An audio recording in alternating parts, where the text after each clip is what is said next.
Hey everybody, it's Margaret and welcome to my channel, Texas Gal Treasures. In today's video, I'm going to be talking to you about 10 mistakes to avoid when you're selling on eBay as a beginner especially, but even if you're not a beginner, these are great tips.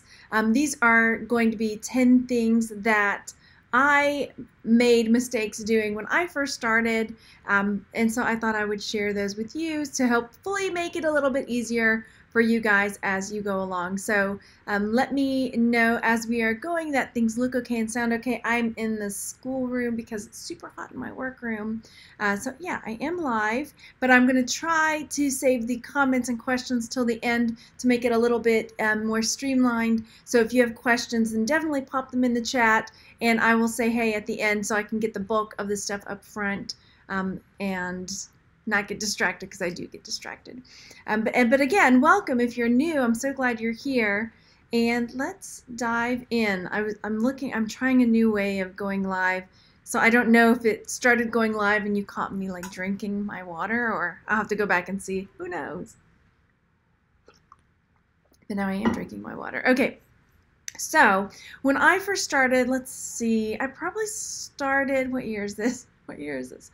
I probably started selling 6 or 7 years ago. When I first started staying home with my kids, I started selling online.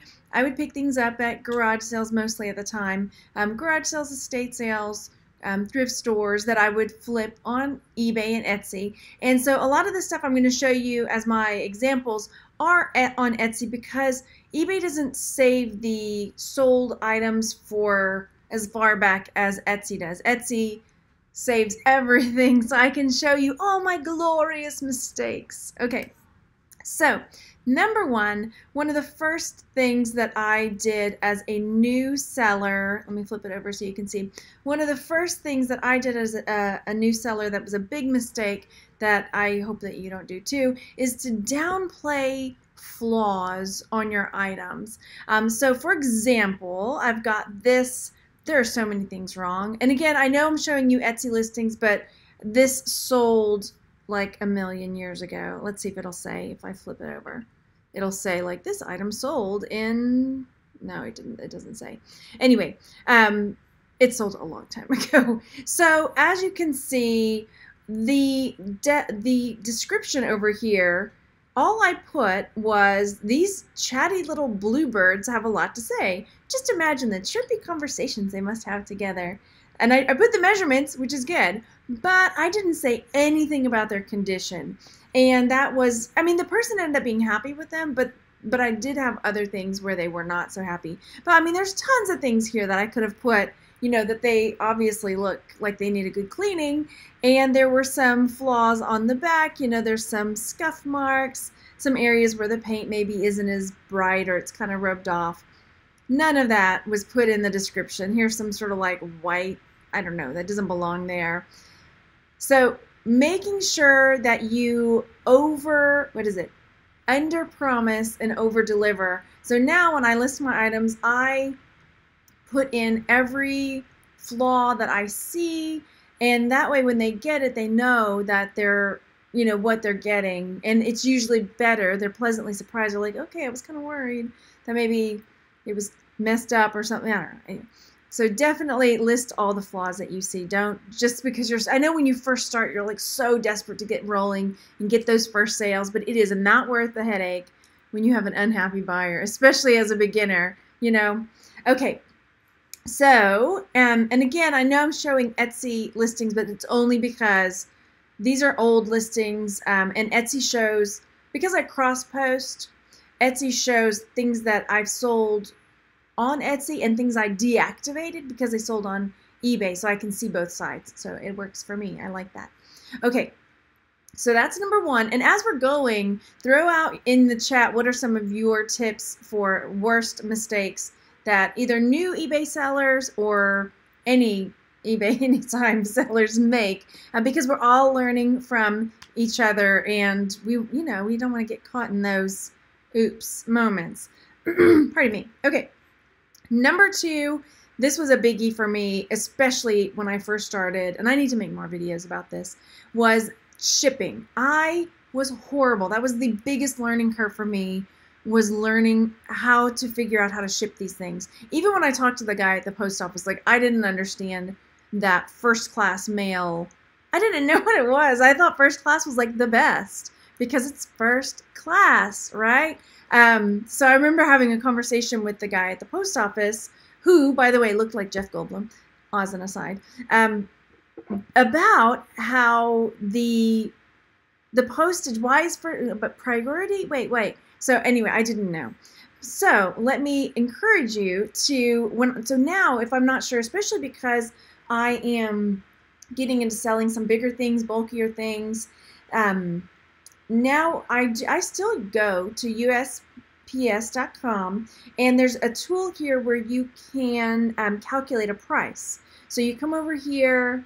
Once you've got your item, you can put in, your zip code. You can put in, look, 90210 automatically pops up. Because I try to think of like the furthest place in the continental U.S. when I'm trying to post something just in the U.S.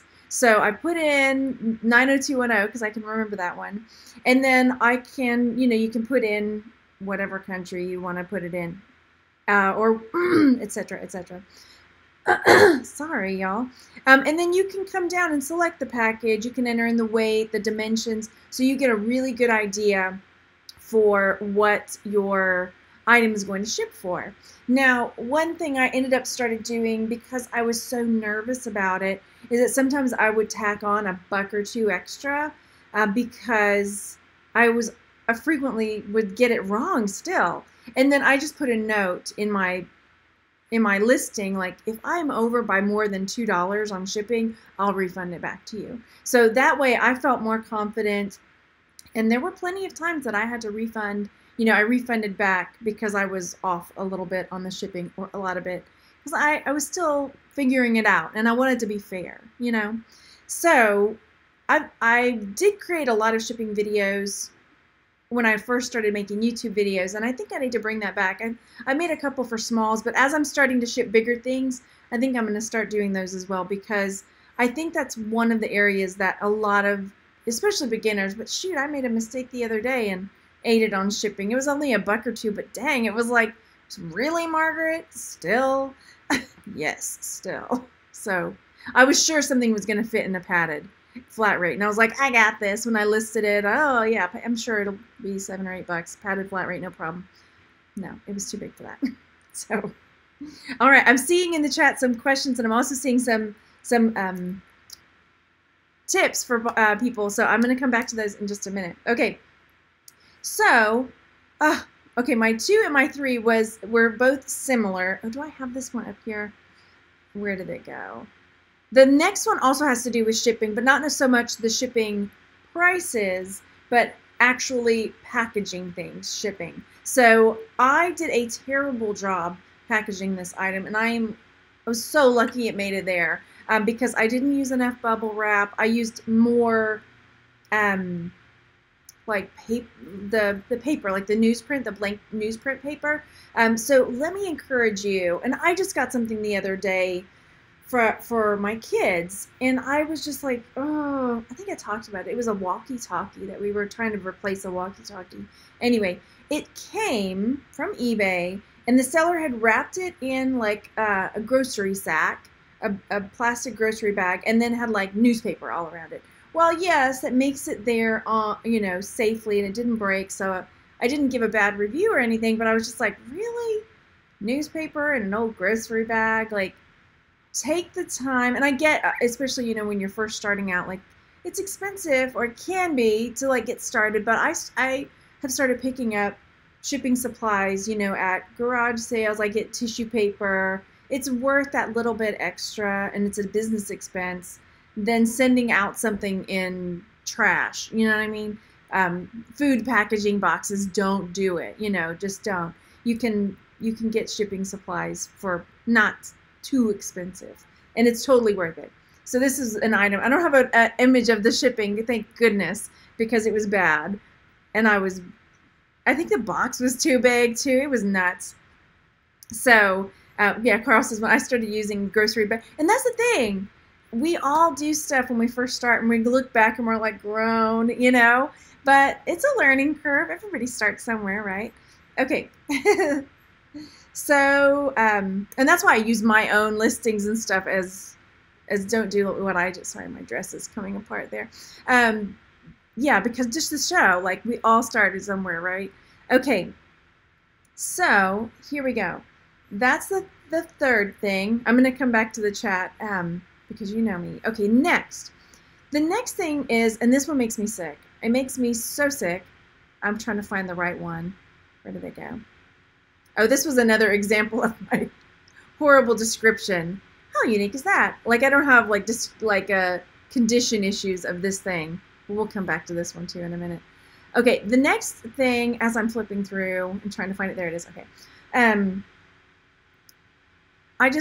it has to do with pricing. Whether you're pricing too high or too low because you're not researching. And this is early on. I was just so determined to get sales. I didn't really know that much about researching items. It was really intimidating. And I know now it seems really intuitive, but only because I've been doing it for so long. But this item, I don't even want to tell you how cheap I sold this because it makes me feel physically ill that I sold it for so cheap. I will tell you though, but I can feel it. I'm just like, oh my gosh. I didn't research, and I sold this. You guys, I'm going to get some comments.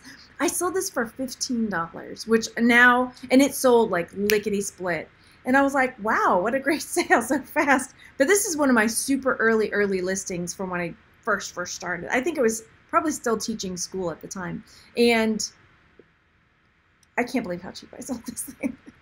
So, taking the time, not being in such a rush because I was like so on fire to get started and start selling and get things sold. And I wanted to get feedback so that I could get, so I would look for like a more established store.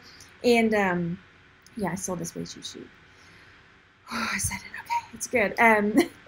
There's a lot more wrong with this that we'll talk about in a minute, but taking the time, just honestly, just Googling what you see when you look at it, like olive green, General Electric radio, if it's got a model number, just type it into the Google search and see what pops up. And if nothing is, then there are groups out there. I've got a couple groups, International League of Thrifters. Jason's got a group, Thrifting Board. Pop in a picture, say, hey y'all, I looked this up. I typed this in, nothing's coming up. Can you point me in the right direction? I appreciate the help. There's so much help out there that you don't have to do what I did. So I see questions. I will come back to them, so don't run away. I will get your questions. So that was my fifth. What was that? My fourth one. Okay, fourth one was pricing, making sure you research your items to price. Not too low, not too high either. However, I do have my strategy for pricing. I do price a little bit higher. That's just me, but not insane higher, unless it's something I've never seen before. So, yeah. All right, so next up is number 5, which is pictures. And what a great picture to start with, right? So, learning how to take good pictures is worth its weight in gold. And it's probably my number 2 after learning shipping, is learning how to take pictures. And it's something that you can do with, like, I use my iPhone, and basically, that's it. So as you can see, this picture is a beaut. It's got a wrinkled sheet behind it. The lighting is terrible. I think it might be sitting on like a piece of poster board on my sewing machine table. So that is that picture. And then what was another one? This one's a little better, but here we go. I mean, here we've got my hand with a black, I think this is a scarf. I was trying to find something to make it look fancy with a black background. Oh my gosh. And then next, look at this lovely blurry picture of this. I swear these are my listings. But I did get a picture of the measurements in there. Good job, Margaret. Look, there's like the side of my couch or something. Oh my gosh. Okay. Everybody starts somewhere, right? So learning how to take those pictures, and I recently did a video. Was it recently? I've done a couple anyway, where I share how I take my pictures now, which it's just not even that much harder, really. just learning how to do it, but it's worth it. The learning curve is worth it for that. Okay, so the pictures. So number 6, this one I don't need to even, because I don't think there's anything on Etsy technically that I could do on this one. So number 6, as far as mistakes I made going when I started, is going all in because you see somebody else doing something. And I will use myself again as an example for this, because when I first started, it was when Steve Rakin was really big into selling suits, and he was, you know, he did tons of videos about it, measuring suits and taking pictures of suits, and I was like, I'm going to do this. I'm going to sell men's suits.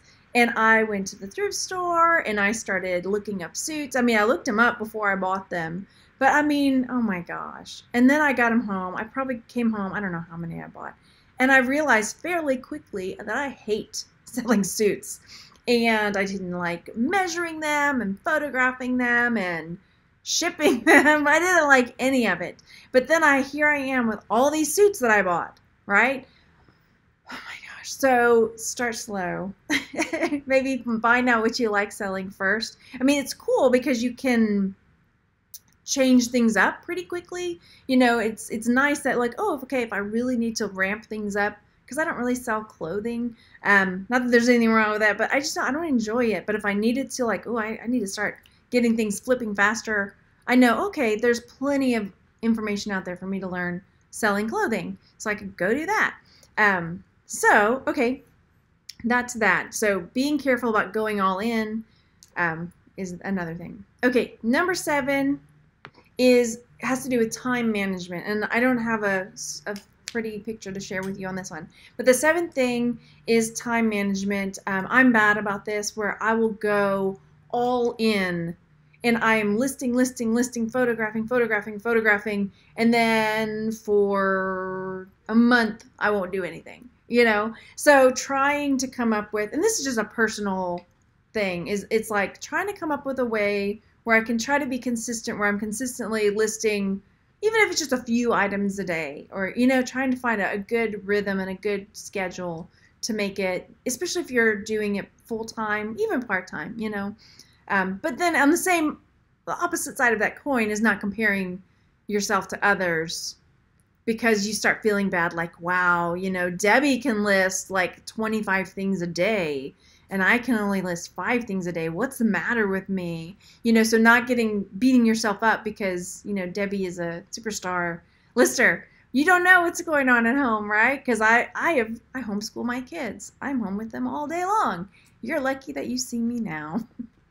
Maybe. Anyway, so there's that. So getting your time management in and not comparing yourself to what everybody else is doing out there. Okay. And again, I see some people in the chat, and I will come back. I'm coming. Almost done. Okay, number 8, and this goes for Etsy as well as eBay. Let me switch it over. Here we go. I wanted to get my store stocked early on. Somebody asked me recently, like, I want to start selling on eBay. How many items should I have when I start? Well, the answer is 1.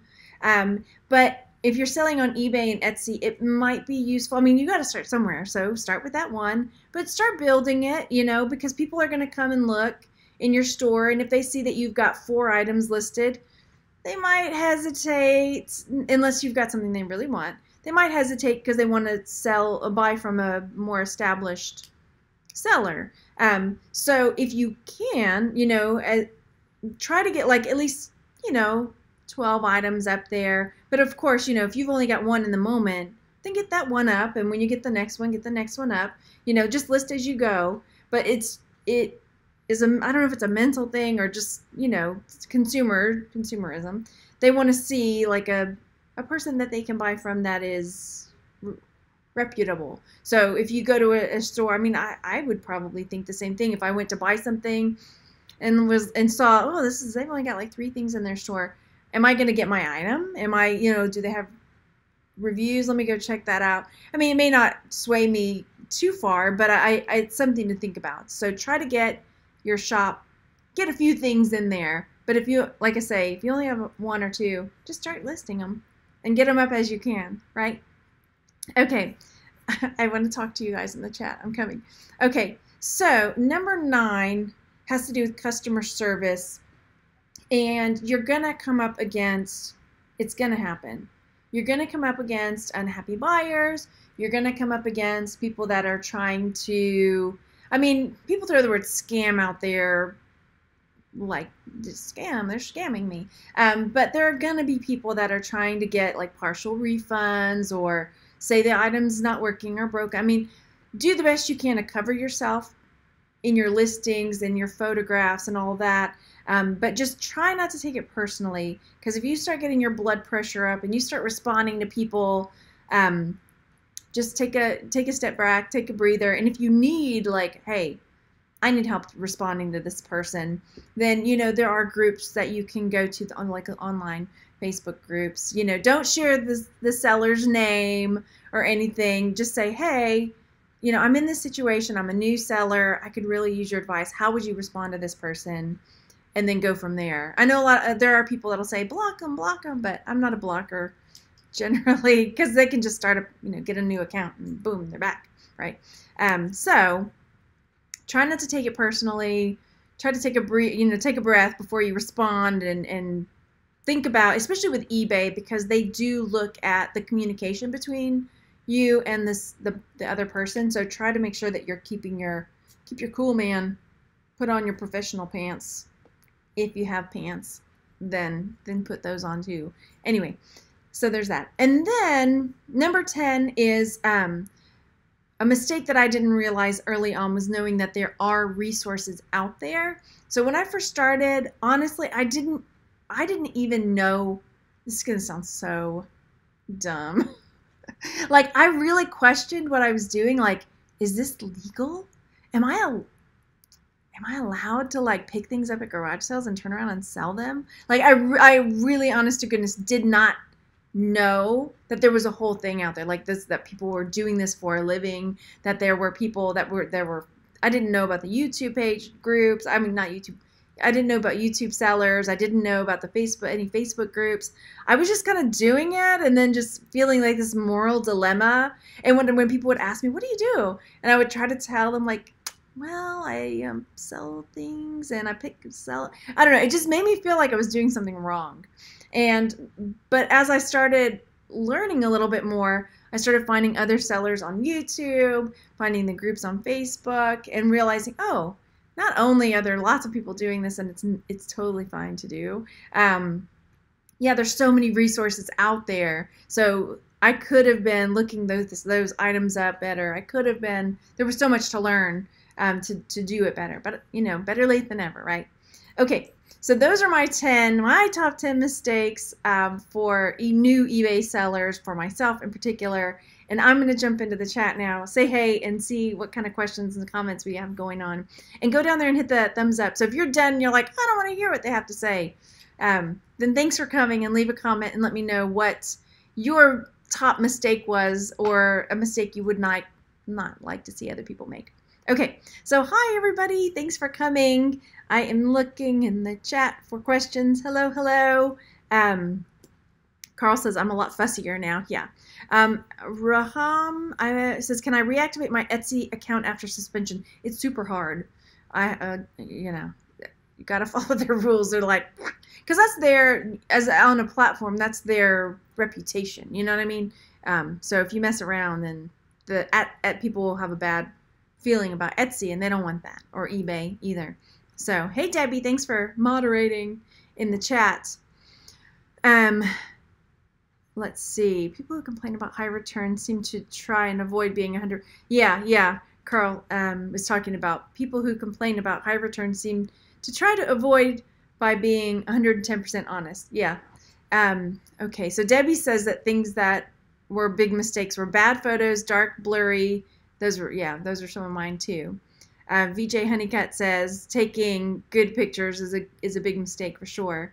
Cindy's saying that shipping seems to be something I run into as a buyer, badly wrapped or poor quality packaging. Pardon me while I take a drink. Ooh, that's a good one. Debbie says, I pre-weigh my shipping supplies so I know exactly what they weigh, and then I add it to my weight. Oh, that's a good idea. Texas Brenda, I hadn't thought of this.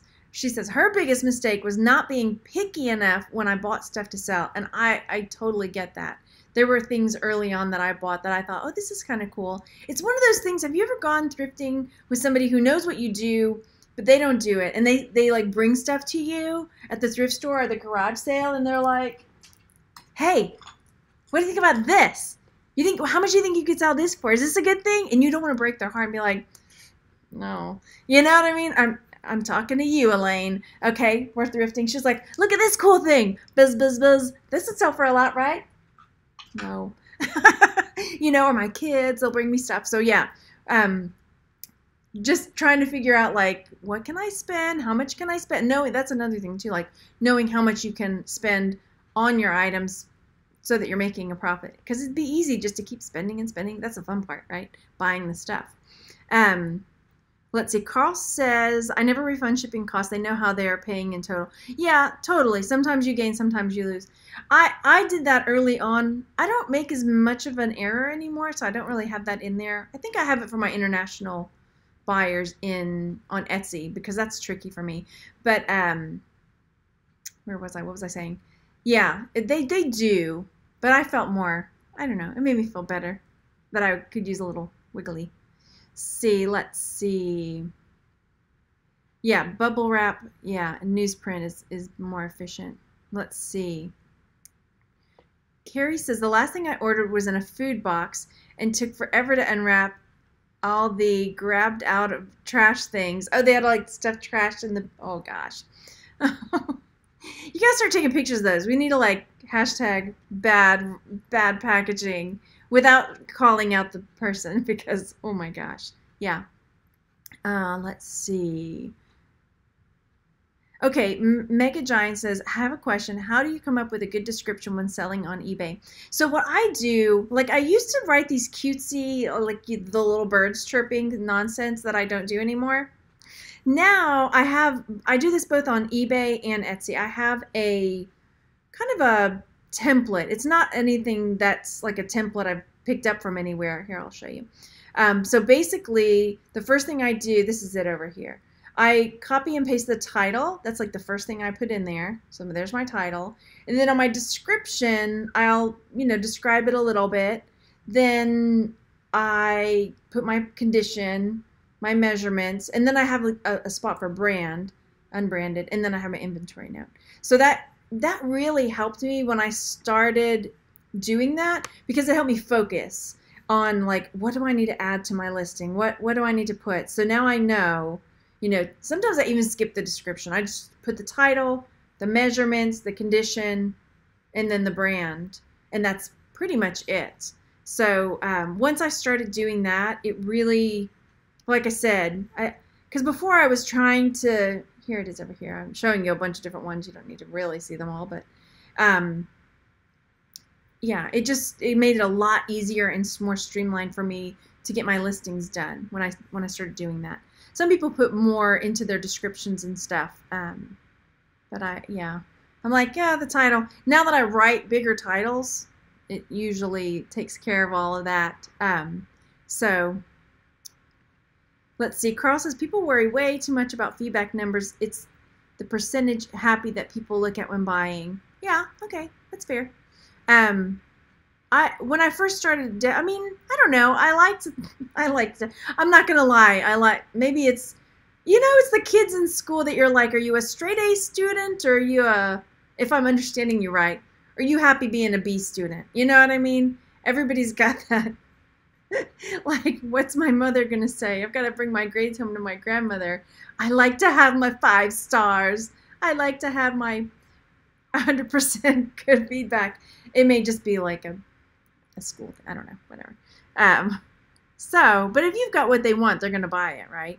Generally. Okay. Oh, the chat just jumped, so let me see if I can find you.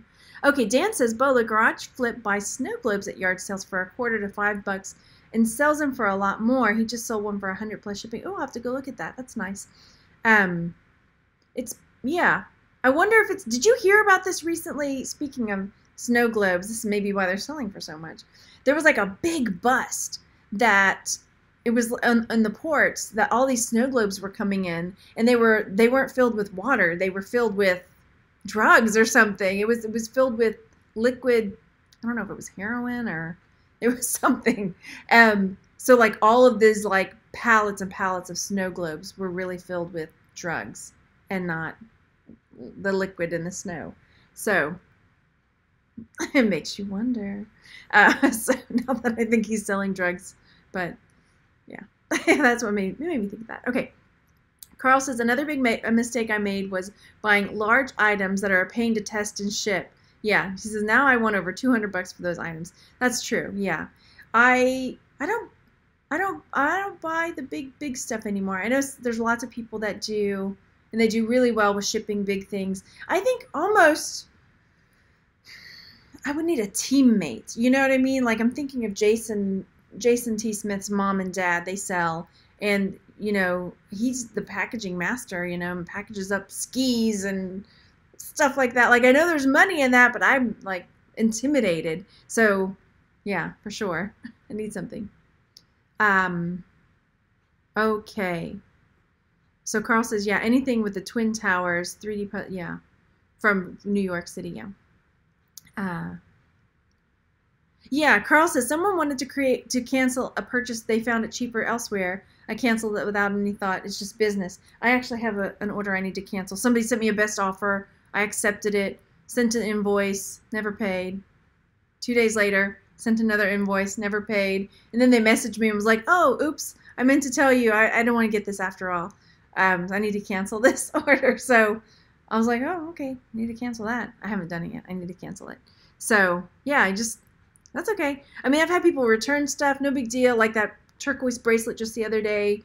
Just relisted it. You know, I saw the picture, so boop, relisted, and then it went on. Marcus led a shelter life. Uh-oh, I missed something. Why? Okay. Oh yeah. Now it's like, now I tell people for sure that I'm a reseller. Early on, this was years ago, I just didn't know. Yeah. One of my mistakes, this is okay, says, one of my mistakes was not putting a decline offer on certain prices on my buy it nows because seeing super low ball offers can be upsetting. Yeah. And they didn't used to have that feature. So imagine before that. Oh my gosh. Because then you're getting all day, you know, not, I wish it was all day, but you're getting low ball offers all the time and you're just decline. So yeah, do that, set that for sure. Cindy says, as an example of what not to do, I got a piece of jewelry wrapped in toilet paper, held together with scotch tape in a business envelope. The piece was crushed. I was charged $3.80 for shipping. Holy moly. Oh my gosh. I can't even imagine thinking this is going to be so nice for them to open. Toilet paper. Oh my gosh. Okay. Carl says I was a C student. I wasn't a great student either, so I don't know where that comes from. Maybe I'm making up for lost time. Mel asks, when I'm selling jewelry, do we clean it before posting? Do I polish sterling silver, etc.? I clean it just to the point where it doesn't look disgusting. So like sterling silver, you know, if it's just tarnished a bit, like say my ring is tarnished, I don't make sure I get in there with the toothbrush and shine it up. I just get it a little, because some people like the tarnish, you know, or other pieces. Sometimes when I get things from jewelry jars, they feel kind of dirty, so I might wipe them down with a damp cloth, depending on what it is. But I don't go all in cleaning stuff. Not really, unless it's just gross. Then if it's worth me cleaning, then I'll clean it. Yeah, Cindy says, have a box for odd size things before you list them. Yes, I mean, before I started listing the Star Wars stuff, I made sure I got some boxes. And then that Nerf, I kind of panicked when I sold that big Nerf Vulcan, whatever it was called. And I just put a thing out on my neighborhood site, you know, please, does somebody have a box this big? And yeah, sure enough, somebody did. So that worked. That worked well. Oh, because, you know, people are getting Amazon boxes day in, day out, you know, in your neighborhood. So there's that too. Okay. I think I covered everything, and I'm looking around for my window just in case we're ready to stop. So yeah, if you have anything else you want to add to that, then leave a comment down below. And yeah, I'm looking in the chat. There are a couple more questions. Let me jump Let me jump them real fast. Carrie asks, I watched someone puts it in a shipping box. Oh, yeah. I think Bonafide does that. Bonafide Hustler. I think he does that with his clothes and stuff. Like, he has it all packaged. As soon as he's listed it, he's got a system where he puts, like, I guess the note on an inventory number or something like that. So it's all packaged up and ready. So all he has to do is grab it, stick the label on it, and send it out. So that would be really... I would not trust myself. That's the problem, is that I would get the box and then second guess myself and want to look inside and make sure that it's the right item. So maybe if I didn't seal it up, I'd be okay with that. But then finding it, you'd have to have a whole system. Anyway, obviously not for me. I need to be able to see it. And yeah, because I know myself. Okay. Carl says, not a beginner question, but do you track your average selling price and try to improve it? I don't, but I've started paying attention to it. This last sales update I did, I kind of did an average of everything, the highs and the lows, and it was about $20-25 in that range on average. But then I did have something that sold for $100 something and something that sold for $10 or $15. So I am a lot pickier now about what I am buying. So for example, the other day when I went and bought mugs, there were mugs that I might have picked up on another occasion, but now I don't have as much to spend up front. So that's kind of hindering what I'm spending on too, especially at the thrift stores. When I go to garage sales, I'm a little more loosey-goosey about that because I can get stuff so cheap. So yeah, there's that. Yeah. Okay, so let's see. Oh, thank you, Dad's Vintage Garage. Thank you for that. All right, so thank you again, everybody, for watching. And yeah, go down there, leave a thumbs up, and let us know what's something that was a big mistake you made or other mistakes that you see new sellers making so that they can improve. And I will see you guys on the next one. Thanks for hanging out. Hang on, I told you I'm doing this new system. There it is. Okay, end stream. All right, I'll see you on the next one. Bye, everybody.